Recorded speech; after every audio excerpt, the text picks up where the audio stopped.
Perth, the world's longest city, stretches relentlessly along the western edge of Australia. A city celebrated as the sunny city, with its perfect weather, turquoise waters, and endless coastline. Yet beneath this Australian dream lies something deeper, a disquieting reality shrouded by the relentless march of urban sprawl. I journeyed from Mandurah to Two Rocks, over 150 kilometres, to witness this sprawl firsthand, speaking with those who call this place home, residents, developers, academics, and cultural custodians, piecing together this ever-changing puzzle with every perspective I could find. With residents blissfully nestled in their affordable homes by the sea, developers eagerly selling their creations, and the government content in the belief that it has fulfilled its duty, is this the Australian dream, or is there a reality to wake up to? Is Perth a city designed for its people, or cars and developers? I explored the crumbling castles of Mandurah, took a walk down Hope Street, discovered the everyday battles for nature conservation in the Perth Hills, and finally ended at Atlantis Beach, where the sand seemed to whisper a quiet reminder of the balance we've disturbed and the valleys we may have left behind, like a city that once was.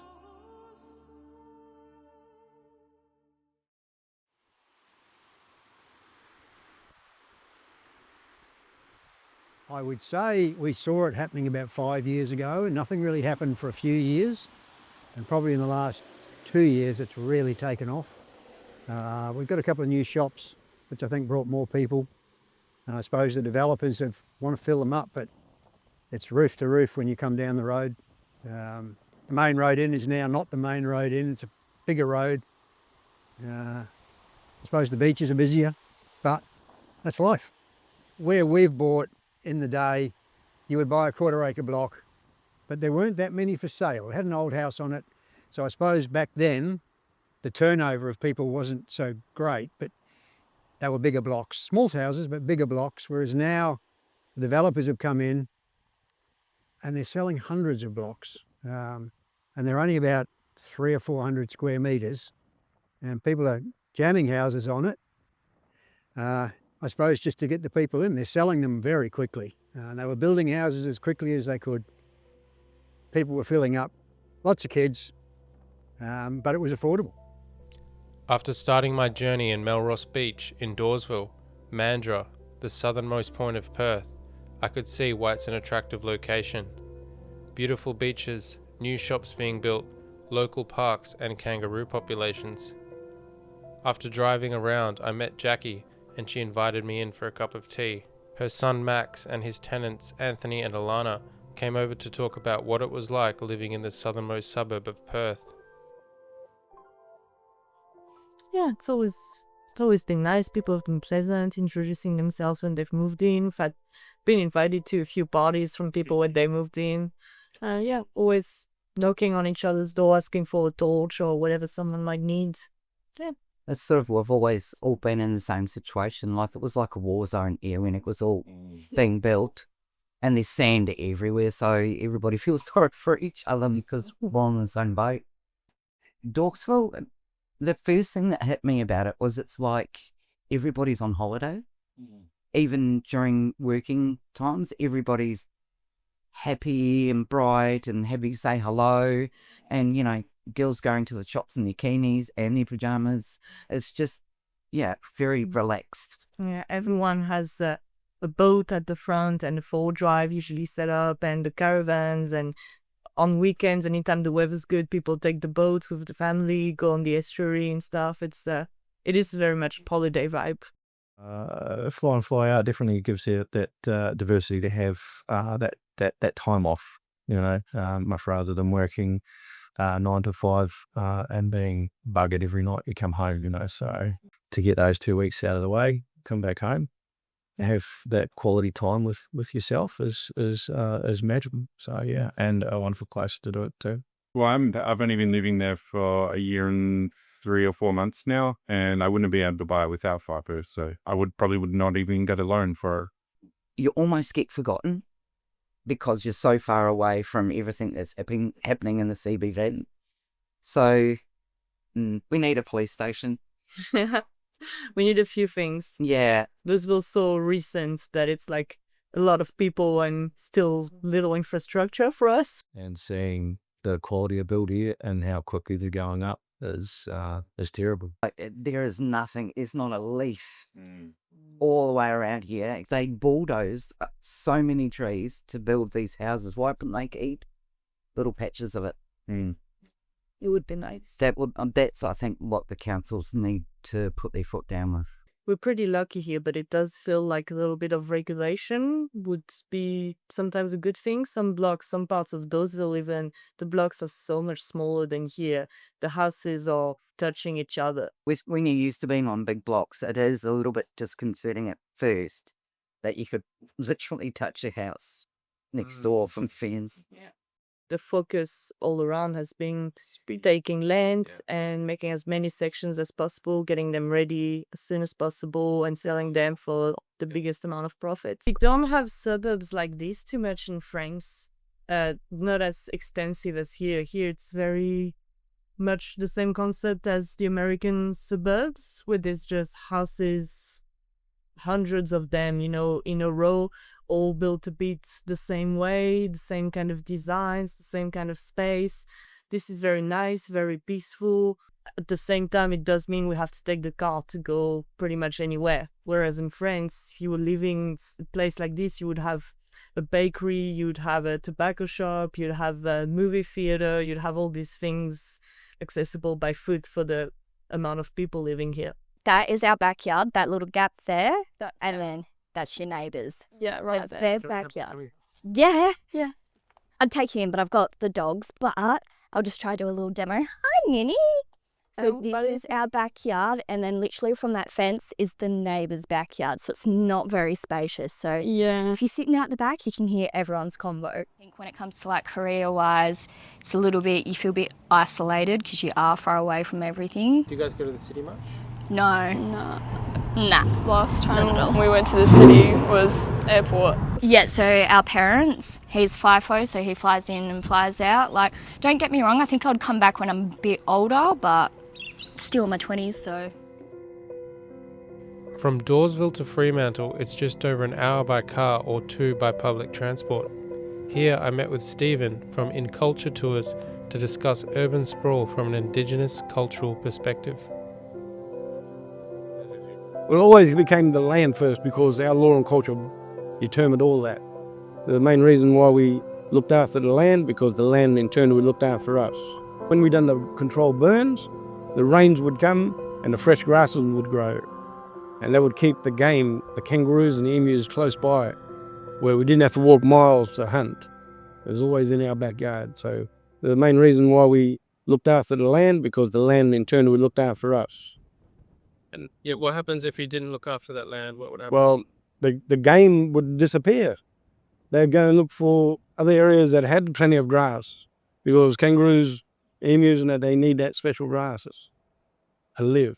The city here has obviously pushed a lot of the animals away, but if you go into the forest, you see lots of it. A lot of this land here, whether the government wants to extend the city, widen it, longer it, we want to keep a connection to our country, to be able to take their grandchildren out there and show them the bush plants, show them the bush foods, medicine. And a lot of this is starting to be destroyed now. So instead of going ahead and building it, let's look for a plan B, where it still can be built somewhere, but not on our sacred areas. Down the road was the house of Peter Newman, a professor of sustainability at Curtin University who's been talking about Perth's growth for over 50 years. I wanted to chat to him about the history of Perth's urban plan and how the world's longest city came to be. Well, Los Angeles was one of the American cities that everybody thought was the future. And when Gordon Stevenson came to set up Perth's plan, it was very American based. And the guy who took over being the Director General of Transport at the time they closed the railway, he was American.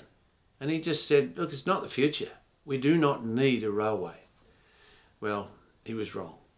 And we essentially showed they were wrong. But most of the cities, and if you can go to Sydney and Melbourne now, that have been rebuilding their railways similar to us, they have built around those train lines densely and have stopped most of their urban sprawl. They are not going out as far, they're going up and going up around train stations and tram lines and tram stations. Just around the corner I met Brad Pettit, a politician, former mayor of Fremantle, and an academic with a background in environmental science and a PhD in sustainable development. Perth, in many ways, had the unfortunate luck of having most of its development occur after World War II. And what we saw globally after World War II was people turning away from public transport and cycling towards using the car to get around. There was a real sense of freedom with the car, but what we quickly realised is that car use doesn't lead to freedom, it leads to dependency on the car to get around. But that car-based transport planning and land use planning has really meant that we've seen that huge sprawl. We know that this kind of suburban development is really expensive. In fact, it's been estimated that every new house that goes on the urban fringe will cost West Australians $75,000, probably more, in extra infrastructure compared to a house that had gone in with the existing urban footprint. Yeah, there's a bit of a myth out there that people in Perth just won't live in apartments or won't live in higher density dwellings, but we're not giving them that choice. And I actually expect that there's many people who, if they were given a choice of a well-designed, sustainable and affordable apartment near a train station in downtown Freo or Midland, they would take that versus living in just north of Two Rocks or south of Mandurah, which is the choices that they currently got. And how does strata come into play here? Because a lot of people, they just don't want to keep paying strata. They just want to buy a house and then... Yeah, look, and I think I totally get that. And I think there is, strata is just basically around shared costs over shared property. And unfortunately, a lot of the density that we are building is really expensive apartments that have pools and gyms and lifts that have expensive strata fees. This is actually the point I'm saying again, is we need to give people a choice where they have good gentle density, stuff that we will look at in Whitecomb Valley that doesn't have strata fees, because we can do that, or have very minimal strata fees, which is merely up to maintaining a driveway. Certainly, there is a sense that many of these houses that are built very cheap. In fact, we are very good at building cheap single houses on the fringe, at a rate of around about $1,000 a square metre, which is very, very cheap, but they're not built to last. And this is actually a big part of the problem, where we see this. A lot of these, in 20 years, will be literally designed to be knocked over and built again.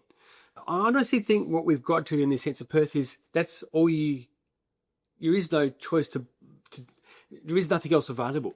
So we have, frankly, the Dale Alcocks and other Saturdays of the world saying you must buy a 4x2 because that's the only thing you'll be able to sell, and that's the thing that will retain its value. So all we build is houses that are 4-bedroom and 2-bathroom or bigger, some of the biggest houses in the world. Even though we know that most households are shrinking. The average household size is now down to 2.5 people now, and getting smaller. But we keep building these giant houses with people with smaller families rattling around in them. I think for me, this is where there's a really important role for government here, to actually give the choices and let people imagine and see and touch a range of better options and to choose those. At the moment, frankly, there isn't many options on the table, and I totally get why people are buying out on the urban fringe, because in many ways that's all that's presented to them as an option for housing. So we're down here on Victoria Quay, where all the new cars come into Western Australia. Over 100,000 a year come in here as part of the, in many ways, a great symbol of this car-dependent city. I think this is a great analogy, because in many ways what is some of the best land in WA, a land that should have people living on it, should be having apartments and a range of great uses. We instead use to park new cars, cars that are needed for people to drive out to their car-dependent sprawl.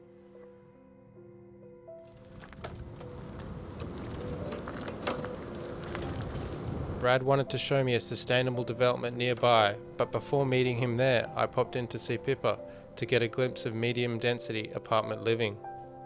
It's been designed and built to a really high quality, and I can't recommend it enough to anyone. I'm not saying everyone should live in an apartment, but I think more people would live in apartments if they had, if there were more good quality apartments like this available to people to live in.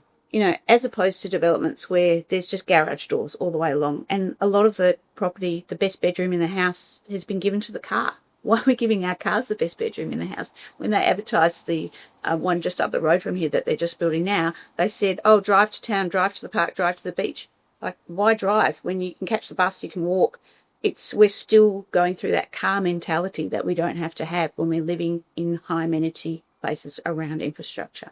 I think the costs to society in terms of lack of biodiversity, killing all the plants, not having enough trees, not having enough insects and animals and birds, I think that actually has such a negative impact on people's mental health and on the health of our city. And so I think if we could have better medium density where everyone had access to parks and trees and flowers and birds, we would have a lot healthier society, and we would probably save a lot of money in the long run.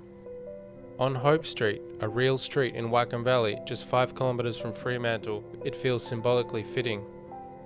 Along it stands the WGV One Planet development, a medium density, also known as the Missing Middle, sustainable housing project by Development WA. In the context of Perth's long, sprawling, car-dominated history, Hope Street represents more than just a name. It offers a glimpse of a hopeful, more sustainable future for Australian development.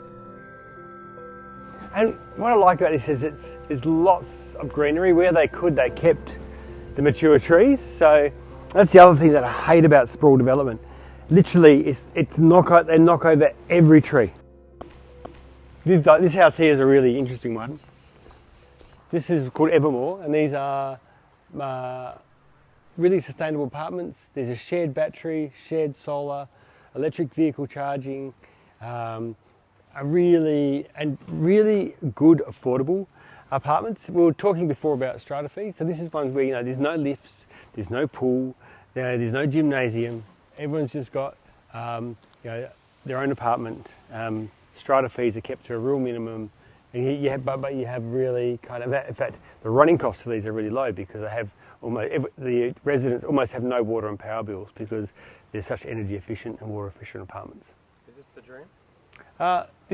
We should offer multiple dreams. This is definitely one of them. And this is another dream. I really like this. So this looks like a big house, but it's actually not one big house. There's actually two houses, two different families. They happen to be friends and know each other, and obviously got a bit of a shared garden, but also they've got a shared carport and roof space and barbecue space up here. I mean, standing here, it's cool. It's real. I mean, it's fantastic. It feels like there is a real sense of place, and that's one of the things that I think often these sprawl developments don't give us is that sense of place. Like, look, even the furniture here was made by the local men's shed out of the trees.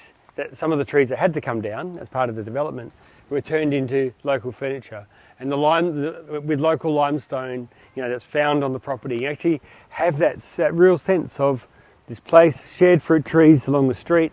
You're designing community, you create a sense of place, and you create sustainable, affordable housing. That's actually better. It's great, and we just need to be giving people these options and more of them.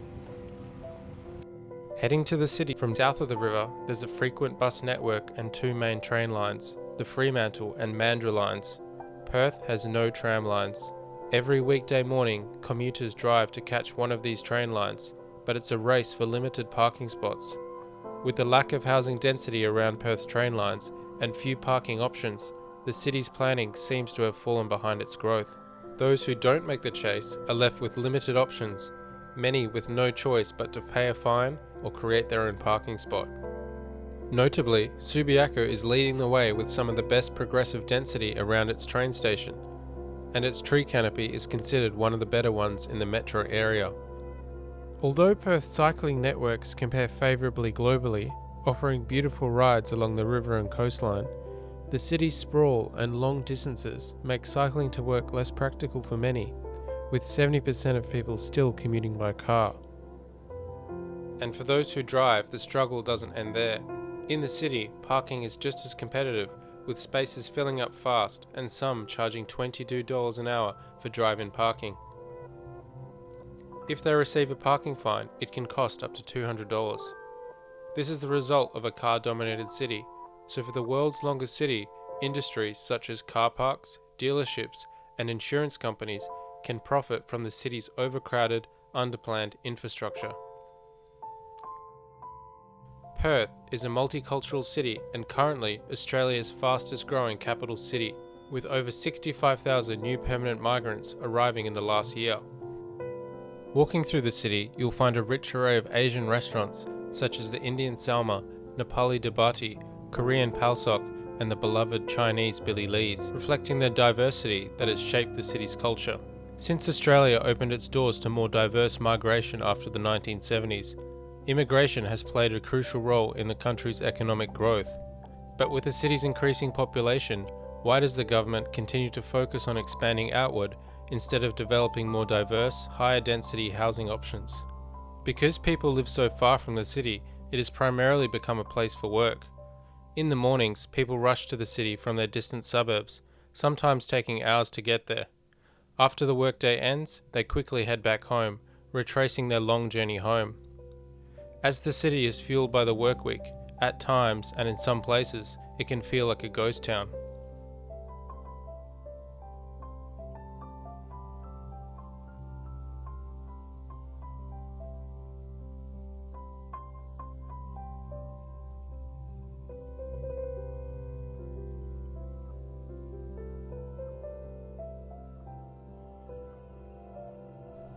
Walking through the city, the signs of decline are evident. Vacant shop fronts, for lease signs plastered on the windows, and empty shelves where retailers once thrived. Some buildings and land in the city centre sit unused, as owners land bank them, waiting for values to rise rather than activating the space. If there's one thing I learned from my journey so far, it's that Perth has lacked a proper plan for its future. To have a plan, we need a strategy, and to have a strategy, we need research. I met with Paula, the CEO of the Committee for Perth, an independent, apolitical organisation advocating for the city's livability, to discuss the latest findings in their recent Perth 2050 report. So we will be between 3.5 and 4 million people in 2050. That's 25 years away. How are we going to live? Where are people going to live? How are people going to get to and from? Will there be 2 or 3 additional kind of cities rather than just the Perth CBD, like a Joondalup and a Freo? What will we be? Are we just going to wait, or are we going to start actively planning for that future? And we recently did this Perth 2050 report. This report in November was developed with SciTech and working with a futurist, where it was designed to really wake people up to the fact that as of today, we're just over 9,000 days away from 2050. The research really highlighted a couple of things: that 68% of those surveyed were really excited about the future, and I think that's great. But it also showed that only 22% of people think we know where we're going. They can't see that we have a plan going forward. So there's a real opportunity to work with government and all stakeholders on a plan for our future. If we're thinking about 3.5 to 4 million people, how are they going to live? Where are they going to live? Where are they going to work? What are the industries that we are going to be focused on? And the 3 Ds were the key priorities that came out from this, that we need to think about decarbonisation, economic diversification, and densification. West of the city stands the Castle of Satterley, a company that has played a major role in shaping Perth's suburban landscape. Since the 1980s, Nigel Satterley has been at the forefront of Australian residential development. His projects have expanded the city's footprint, offering new housing opportunities for a growing population. The government has long encouraged low-density suburban expansion, and sadly has delivered. But as Perth continues to stretch outward, with increasingly clearing ecologically significant bushland, I found myself wondering, where does Australia's biggest private land developer, known by some as the King of Sprawl, draw his line in the sand? Coming on here, Nigel. Gemma. This is Harry. Harry, how are you? Good. Nice to meet you. Nice to meet you. Australia's growing. 1.2 million people every 3 years. You need land. Unless Australia gets, the population continues to grow, we won't become economically strong, create jobs, all that type of thing. So Australia, to be great or greater, needs people, and we need to keep growing. Do you think at some point we will be densifying? I think they're quite densified now, and we know that people want to live on house and land, 80% of the people. It's not sprawl, it's giving the market what they want. And you're now getting 16, 17 lots to a hectare, pretty dense housing. People don't want to live in high-rise, and medium-price high-rise building doesn't work. The cost to construct is too high. What's your relationship with the environment? Did you grow up, enjoying the environment? I love the environment. I love gardens, greenery, and I think in Australia we've been a trendsetter in developing family parks, streetscapes, enhancing the environment. We are very awarded for our work in the environment by experts. Where's your line in the sand for protecting the environment? We have to be responsible. The rules are very stringent, and we follow the rules and regulations to protect the environment. So is your ethics in relationship with the environment only up to what the government allows you to do? I think we do more than the rules. We enhance the environment. What we do, we enhance the environment. If there was a demand for more medium density housing, would Satterley deliver that? Yeah, we'll deliver that, not above 4 stories. We're here to give the public what they want. So if the public wanted that medium density? Yeah, we would deliver that. As Perth has stretched beyond the boundaries, both south and north, it has now begun encroaching east. I heard about a protest happening in the Perth Hills. But before heading there, I made a stop at Carrican Black Cockatoo Conservation Centre, where I met with Sam, an education officer dedicated to protecting the vulnerable and endangered bird species. I came to learn how Perth's extensive clearing of native vegetation and its car-dominated landscape are impacting these species, now threatened with extinction. So here in southwest WA, we have 3 black cockatoos who are endemic to the southwest, so only found here. All these 3 species are threatened with extinction, and we rescue them all. So that's the forest red-tailed black cockatoo, the Carnaby's black cockatoo, and the Bodan's black cockatoo. So we have 2 with white tails and 1 with a red tail. The biggest one facing them is the ongoing net loss of native vegetation, so that habitat clearing. So our Carnaby's in particular, they've lost over 80% of the primary vegetation from their range. A big portion of that is our wheat belt. And what a lot of people don't realise is our Carnaby, it's semi-migratory. And unfortunately, every year they come back, there's just more and more and more loss of the vegetation on the Swan Coastal Plain. Most of these birds should be mid 600 grams. A lot of them are coming in very low 300s. So very, very emaciated. As a whole, through our program, the biggest injury we see is birds who are hit by cars. So over 50% of the birds we rescue are hit by cars. A lot of the time now in Perth, the only native vegetation left is near the sides of the roads. So they're often feeding near roads. They come down and drink. That's why it's great to get a bird bath. On these hot days, we put our retic on, runs off onto the road. The birds come down to drink from the puddles or even lick the moisture off the roads. And they're a big bird, they get hit. They're quite slow to take off. And the big problem down south is our grain trucks, particularly our canola. Those trucks aren't sealed properly. They spill the grain all over the roads, and the cockatoos come down, feed on that grain spill, and get hit. Other things we're dealing with, raven attacks. So the ravens will chase them. That big tail they fan, they'll chase them, pull it out. That will ground them. They then mob them. We never see that in our national parks. It's all in our suburbs where the raven problem, or the raven population rather, is disproportionate.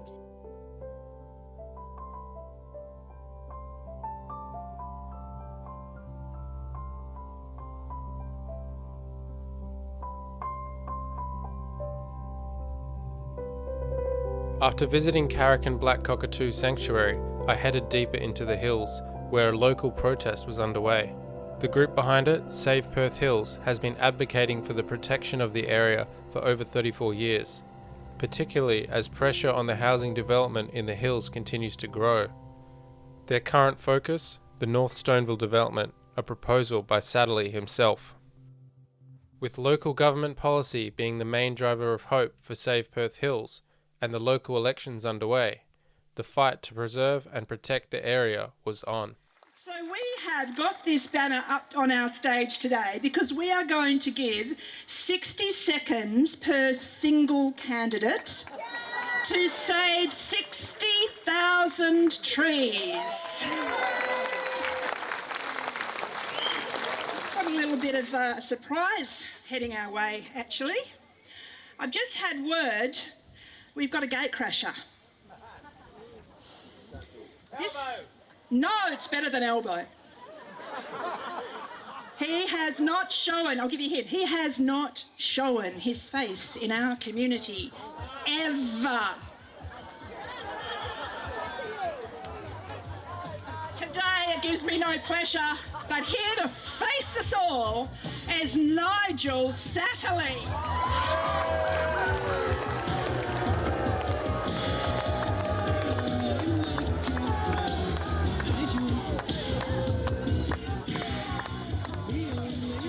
Something falling out of your jacket. Sorry, what? There's something.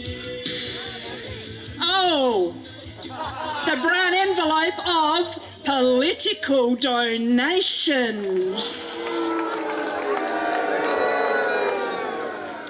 Right, put it away, Nigel. Put it away. This is our scene, not yours. Right.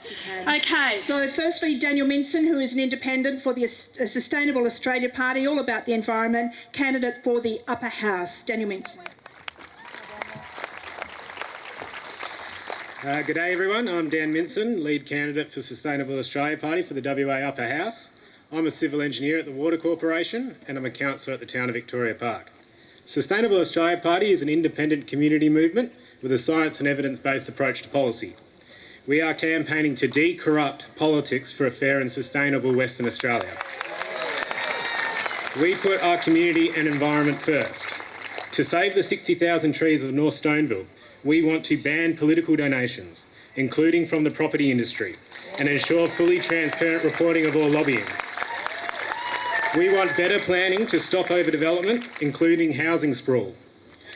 We want to protect and restore our forests, bushland and trees to improve canopy cover and biodiversity and mitigate climate change. Importantly, only we address one of the major root causes of the housing sprawl. We want to slow population growth. And our federal candidate for the new Liberal seat of Bullwinkle for Liberal, Matt Moran, and the same times constraints apply.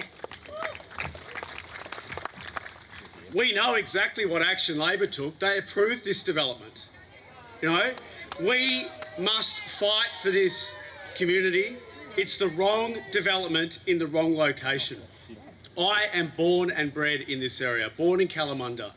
I am outraged that they're going to wipe out 60,000 trees and put lives at risk. It's a disgrace. I have fought against this development as soon as I was pre-selected. I said I would fight for the issues that matter to my community. And I will fight against this development. The Liberals oppose it and we will oppose it in government. And the way you can get rid of this development is by voting Liberal. It's a disgrace. We stand united with you and we will always fight for you. Thank you. The WA Liberal Party is firmly opposed to the North Stoneville development. The Perth Hills are an ancient and precious ecosystem, the last remnant bushlands of this beautiful area. I want my children, I want your children for generations to come to be able to experience the beauty of this part of the world, not to just hear stories of what it once was. We can't continue to fight time and time after again. We shouldn't have to continue to fight for our bushland as we watch piece by piece erode. What we need is a Perth Hills plan, a plan prepared for our community, with our community, so that we can have surety into the future that the Perth Hills will be protected, that our future here will be protected, and this kind of development will never, ever risk the Perth Hills again. I stand with you. I will fight for you, because when the Perth Hills community stands together, we win. I'm under Janelle Sewell, and we also welcome Greens Upper House MLC member, the Honourable Dr. Brad Pettit. Thank you very much.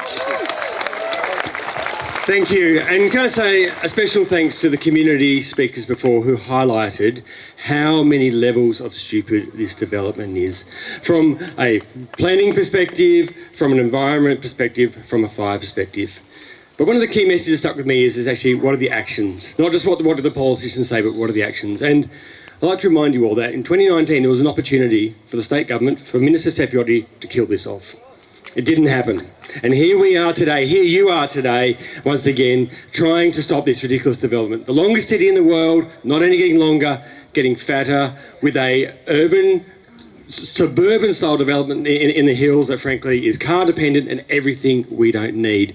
Thank you for standing up for this. We can win, and we need our politicians to act, not just talk.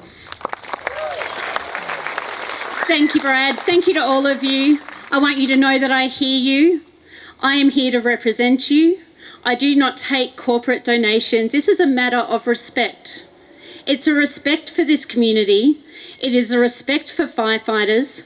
It is respect for people who value living in Perth Hills. Now, when I hear people come up here and they tell you that they're going to represent you and they care about you, yet they're taking $330,000 from Satterley, thank you to the Liberal Party, from $240,000 to Labor, with $36,000 of that in the last 18 months. How dare they come up here and say that they're here for you while taking those donations?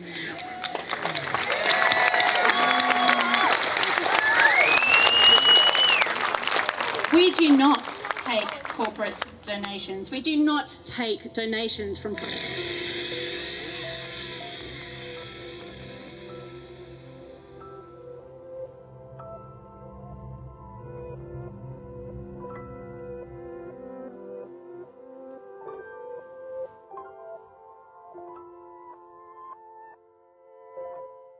The biggest question, I suppose, is the fact that Satterley, as Australia's biggest private land developer, is willing to put their reputation on the line with 3,000 people and the rest of us, so about 7,000 people, with the potential entrapment on these roads if there's a bushfire. There's no way we will get out alive, and that is the reality. So we've said to the Anglican Church as well, you cannot, because the whole idea is to pay redress bills through the development of this estate.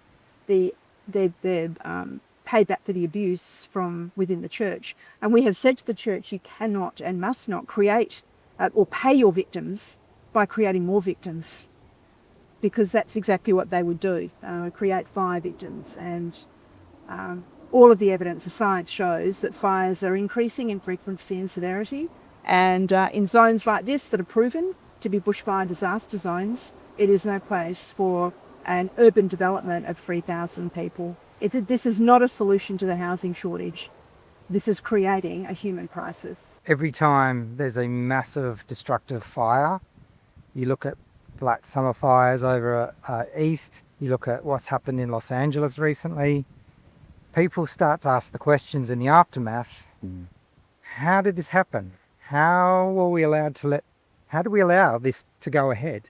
And we're at that inflection point with this side, because we can all see, we all know, we've all had the lived experience of packing everything up, evacuating onto roads where people are trying to do the same thing, but visibility is low, where day turns to night from all of the smoke. All around here, people have livestock, they have horses, they're trying to load up and retrieve those animals and get them out as well as themselves. You add 3,500 people in the mix and it's a recipe for disaster for sure. This is really a test case on urban sprawl, an absolute test case, because if this goes ahead, it will set the precedent for urban sprawl to spread through the hills. And with this being 530 hectares, multiply that through the hills, and very soon we have lost that biodiversity. We have lost those black copies forever. We have lost the environment that Jeremy's just talked about, being a point of difference for people seeking other environments and locations to be. And I think that would be an absolute blot on Western Australia to have allowed that, given the urban sprawl already is the longest north-south in the world. To have this extend east and through biodiverse environment would be an absolute international embarrassment and a loss that we could never, ever, I think, come to terms with in that respect. Local Perth Hills resident Simon Cherryman is an environmental scientist and ornithologist who grew up in Parkerville, right here in the heart of the Perth Hills. Simon has spent his life studying and protecting the unique ecosystems of this area. He wanted to show me an example of the type of forest developments like North Stoneville threaten. He describes the trees as living hotels for the native fauna and windows into the past. In terms of wildlife, I mean, we're only 30 k's from Perth CBD at the moment, and biological surveys show you that this forest has some of the most diverse range of species that are anywhere in the Perth Hills. This rivals a national park. Not only your western grey kangaroos and your brush-tailed possums, we've got echidnas, chuditch, brush-tailed phascogales, mardo. We've got 3 species of black cockatoos that utilise this habitat year-round. We've got a whole suite of understory creatures, birds, tiny little songbirds, wrens, thornbills. There are still carpet pythons that move through these landscapes, as well as monitor lizards, bobtail skinks. I could go on and on talking about the number of species that are in this incredibly thriving, healthy patch of forest. And growing up in Parkerville, seeing patches of forest around the place that were, impacted by grazing and stuff, this place here is one of the healthiest stands of forest we've got left. And we are proposing to wipe it and put hundreds of houses in tiny little cookie cutter sized blocks on top of this. And that idea, if I think about it too deeply, it rips my heart, because it is such a beautiful patch of forest here. To think that you could just floor this and replace it with housing when there is plenty of open paddock space around to develop, it's just ludicrous. It is completely mad. And the community would be supportive of some kind of development which retains patches of forest like this and works to fit into the existing parts of the landscape that are already cleared. This property is over 500 hectares in size, and half of that is paddock. So half of the forest that was once here is already gone. To propose clearing more of what's precious fragments are left is not a good idea. Leaving the Perth Hills, I watched as the landscape gradually changed. The tree canopy thinned and the black roofs dotted along the coastline. From a drone's perspective, the urban sprawl reveals a clear division between nature and human development, highlighting the growing disconnect between the natural world and our built environment. I met with Michael and Georgie, who had been saving since they were 19 to buy their dream home. While it may not be exactly what they envisioned, they're grateful to have a place to call their own. With few appealing options, they chose between an apartment in a poorly designed block or an affordable house on the fringe, an all too common reality for many first home buyers today. The newly married couple were eager to share their experiences navigating this increasingly competitive market. But we'll be getting grass here soon as well. We've got a nice little outdoor seating table. I feel like this is like a staple for Australian backyards. If you know, you know. There's the persona that you see a married couple, they've got their life together, they've got the house, they've got the backyard, they've got the dogs, the kids, and whatever it is. And what we realized is that it's not like that at all in this current day and age, because it's not that easy. It's not just that straightforward. You've got to go through multiple different processes. You're in the same sort of game as a lot of other people in our age bracket, currently are. And we have a lot of married friends now as well, though, where they've had to move back in with their parents because they just can't afford rent or afford where they're living right now because it keeps going up and up. And why did you guys choose a house over an apartment? Apartments for me, I think for us as well, it was more just future proofing. I think for both of us, we saw more value in a house over an apartment. I think we have future endeavors to get dogs, plural dogs, all the dogs, right?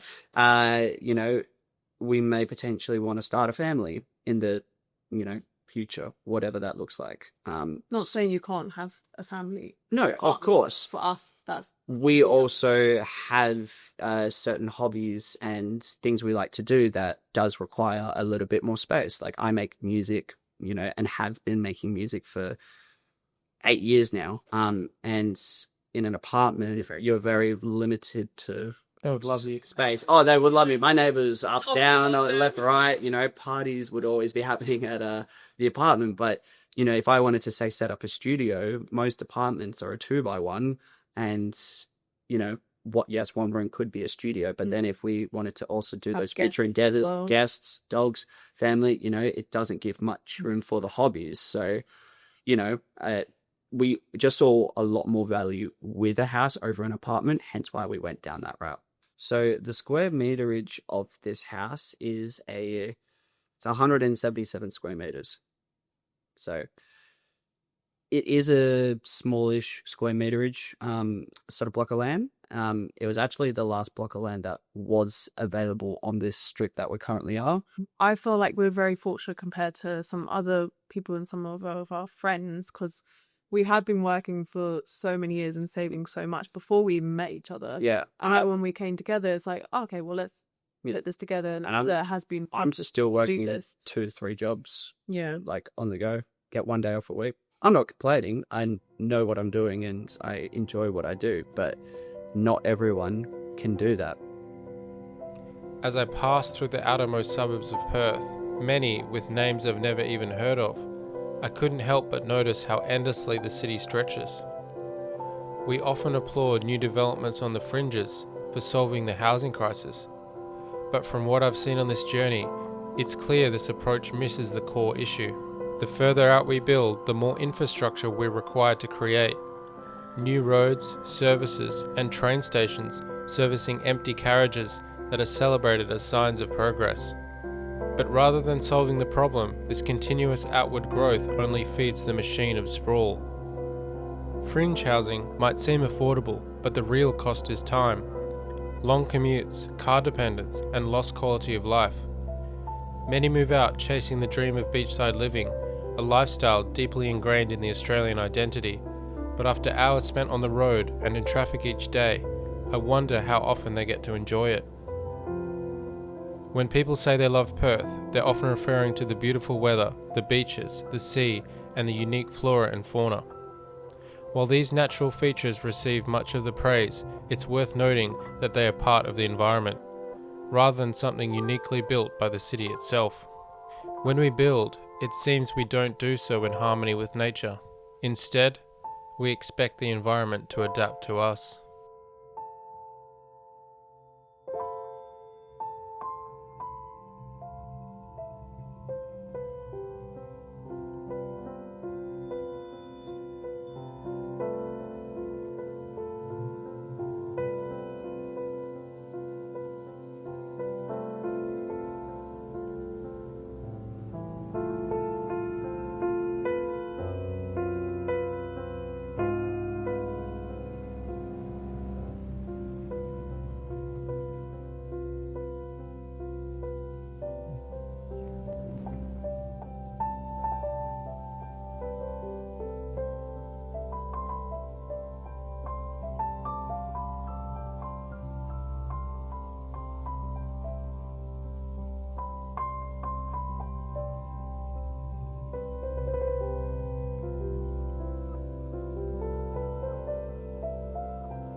As I reached Two Rocks, the northernmost point of Perth, I felt its isolation. Located 68 kilometres from the city, it's a quiet suburb named after two prominent rocks on Atlantis Beach, which itself is named after the fabled lost city. In the 1970s, an entrepreneur had a plan to build a water amusement park, hoping to capitalise on the rapid expansion of Perth's population. The Atlantis Marine Park opened in 1981, and 7 years later, 3 female dolphin calves were born, forcing the park to build a larger enclosure. This unexpected cost, along with poor planning for the growing dolphin population and miscalculated visitor numbers, ultimately led to its closure in 1990. As I began my journey up to the iconic King Neptune statue, I couldn't help but see the reflection of Atlantis Marine Park with Perth's own struggles with planning. The pursuit of quick profit and unchecked population growth mirrors the downfall of the park, just as the park couldn't sustain itself due to the failure to plan for the future. But Perth is a young city, and change can still happen. With better design, anything is possible, but recognizing the problem is the first step. While those currently in power may have not caused the problem, they now carry the responsibility and the opportunity to create meaningful change for the next generation. One of our cousins came over from Dutch and we're just showing her around Two Rocks. It's pretty nice. At the beach. Yeah. Like, why did you pick this spot? King Neptune, because there used to be a water park. So we just showed her like what's it called? The landmark, to show her the all history of it. There's nice people here. The restaurant down there, Oscar and Sons is nice. Quite far from like Joondalup and all. It's quite out of the city. We went down to Mandurah to meet up with a friend from Port Kennedy. How long is that to drive out? We caught the train, it was about an hour and 45. I do some sport down at the track in the city, so it takes me about 45 minutes to an hour to get there, depending on the traffic. I struggle with it a lot because having to get all the way down to sport is about half an hour for driving. It takes like 45 minutes on the train, and that's having to leave at 8 in the morning, even 7. And then school? School, it's about an hour and a half. Yeah. I drive in a month, so excited for that, yeah.